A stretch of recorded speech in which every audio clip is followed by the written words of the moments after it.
کالے رنگ کا ایک چرواہا تھا، اسود الرائی، رائی عربی میں کہتے ہیں چرواہے کو، اسود کہتے ہیں کالے رنگ کو۔ کالے رنگ کا ایک چرواہا تھا، نام بھی اسود پڑ گیا۔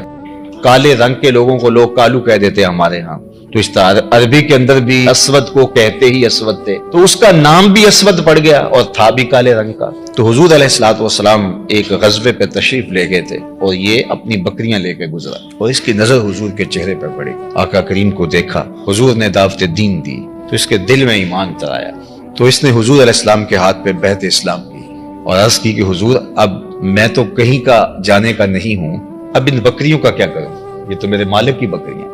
تو فرمایا کہ تم ان کو اس کے باڑے کی طرف ہانک دو، جب آخری بکری اس کے باڑے میں چلی جائے تو تم پلٹ آنا۔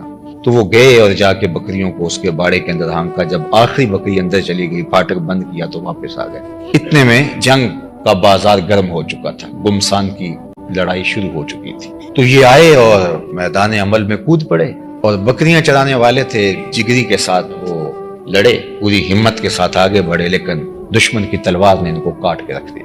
خیر جنگ ختم ہوئی تو جب لاشوں کو اٹھایا جانے لگا تو اسود رائی کی لاش بھی پڑی ہوئی تھی۔ تو اللہ کے محبوب علیہ السلام نے جو ارشاد فرمایا اس کا مفہوم یہ ہے، یہ شخص ہے جس نے کوئی نماز نہیں پڑھی، کوئی روزہ نہیں رکھا، کوئی زکوٰۃ نہیں دی، کوئی حج نہیں کیا، یہ آیا اور سیدھا جنت کا دروازہ کھلا تھا، اندر چلا گیا۔